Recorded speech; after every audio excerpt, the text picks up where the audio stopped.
Welcome to WGHS. I'm Jacob Ballas, and joining me in the studio is Josh Hinerman, the Director of Transportation for Robertson County Schools.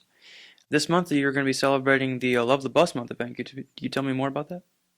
I can. So, Love the Bus Month is a month that's dedicated to celebrating the work of the yellow school bus here in the United States. When you think about the yellow school bus, it is the icon of the American public school system.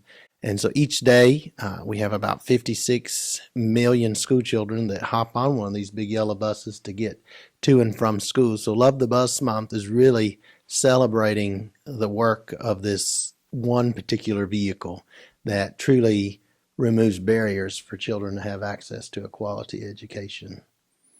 What are some of the other events you have planned?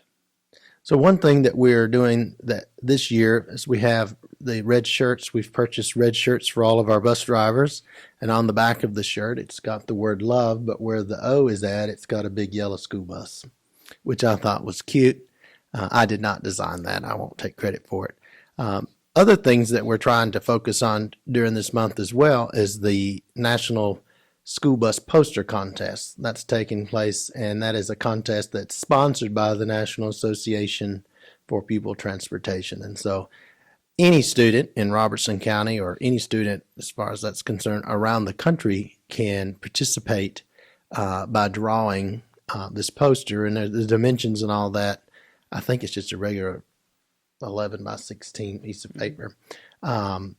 And I don't remember the theme for this school year. We sent the information out earlier to the schools, hoping that some of our student population would participate. So they draw this poster up. There are different levels for by grade. They even have a CAD poster for people that like that computer animated stuff. Oh, That really? might be something you guys would enjoy more than some of the others. But either way, so they participate, and then they will judge that. So it gets sent to our office. We will pick a winner, and then we submit those to the State Department of Education, to the state director, and then they send that on to NAPT. And somebody won $500, and then they have different award levels. And the first place winner, a lot of times when you get to the annual conference, which this upcoming school year will be in Oklahoma City, they will actually present all that at the annual conference, where they have transportation folks come from all over the country, all 50 states. Wow. Something else that we like doing, and that we've asked our elementary schools to participate in, is to do these little valentines that are school bus related and hand them out to the bus drivers. I think that's a great way to say to the bus drivers and to our bus attendants, we really value and appreciate the work that you do every day. So those are three things that we're planning on doing. And then if everything goes well, we'll do some type of little breakfast before the month is over, where we'll get sausage and biscuits or something, and just say, hey, swing by the shop and have a donut and a biscuit. We just want to say we appreciate what you do. Since it's Love the Bus Month, are you hiring? Well, I would be very excited to have anybody that's interested in driving a school bus to go to our website, the Robertson County School website, just www.rcstn.net. You'll click on the Employment Opportunities tab there on the upper right-hand corner of the homepage, and then you will fill out your application, and then we'll certainly give you a call at the transportation office. The minimum requirements in the state of Tennessee, you have to be 25 years of age. You have to be able to pass a drug and alcohol test before we can hire you, and you have to have a clean background check. And so we will assist you through that process.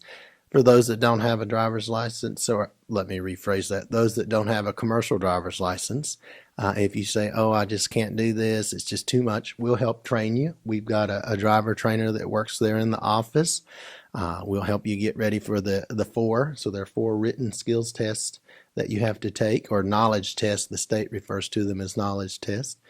We will prepare you for that experience.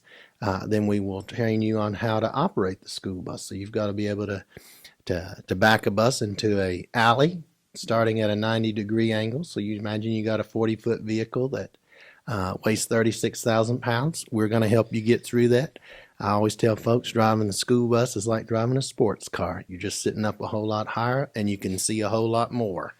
So either way, we'll get you through that process, and then on the day of the test, as a general rule, you're going to test with me. So I do skills testing for the Department of Safety and Homeland Security on the weekends, and so that I think helps a lot of our local folks when they apply because they've already seen me, and so they know me. Although others would say to the contrary, I think it would be easier to be a stranger giving me the test, but I think to a great extent it helps them be successful, and they can ask questions prior to, and I can try to facilitate and encourage them along the way. I can't exactly tell them how to do the test, but I can give them pointers of what we would be looking for. So bus drivers start out currently at $23.50 an hour in the district, and bus attendants I think are at $14.34. It's 4.5 hours a day guaranteed, and we will work you 180 days a year plus your personal days and holidays. So it's very rewarding. Of course, we have professional development days too that we have to work into the calendar. You mentioned professional development days. What does that mean? Like, what does that look like? So in school transportation, there are some professional development or what I would call continuing education requirements that the state of Tennessee puts on school transportation departments. So the primary one would be our annual school bus endorsement training. So the Department of Safety and Homeland Security, they prepare an online program. It's 4 hours long. All bus drivers in the state have to complete that training annually to maintain the school bus endorsement. That endorsement is the endorsement that allows us as commercial operators to come in and stop or control traffic. That's what the S endorsement does. We are a moving intersection. We can stop traffic anywhere. That's what a school bus endorsement's for. So we do that training. CPR, we do that as well because we transport pre-K students. That is one of our mandates by law that we have to be CPR certified. We also do crisis prevention intervention training. We know that our students today, they have a plethora of challenges such as mental health. They have other stresses. You know, we may have students that get on our bus that didn't eat food when they woke up that morning, or they may be in a home with no running water, or they might. We don't know what their circumstances are. So we have the crisis prevention training, and then there's a lot of other stuff that we do throughout the year. And this year we are going to participate in a training. We wrote a special grant, and we were successful in that grant application.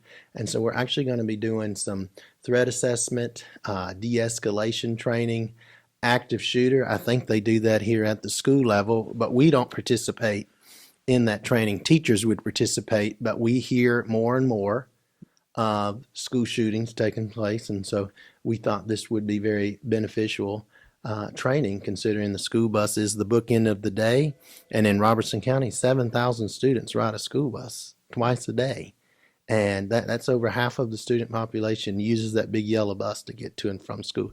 So I think that just provides, I hope, a little clarification on what that would look like. And the other training that we have to do annually is the Operation Lifesaver, or what we call OLLI, and so that deals with railroad track training. There's a great deal of danger when we approach a railroad track. So that being said, the only other trainings that we try to do throughout the year would be our student management. Of course, we know students today, they are not the same as they were when I was in school. You guys have a voice today and y'all want to be heard, and I think that's respectable. But it certainly presents some challenges from some of our, I won't use my words, veteran drivers that have been doing this a long time. They're probably more of that generation that was inclined to say, do as I say, not as I do. So it's fun. The PD days are fun. We try to make them as enjoyable as possible, but it's timely information that can help them be successful as we serve the students here in Robertson County who depend on us daily. That's great. Is there anything else you wanted to cover?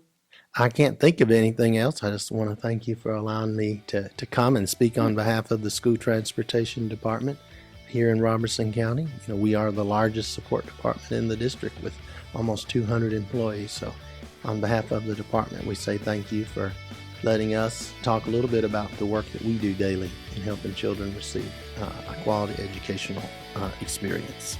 Of course, sir. Well, that about wraps it up for today. Thank you all for joining us.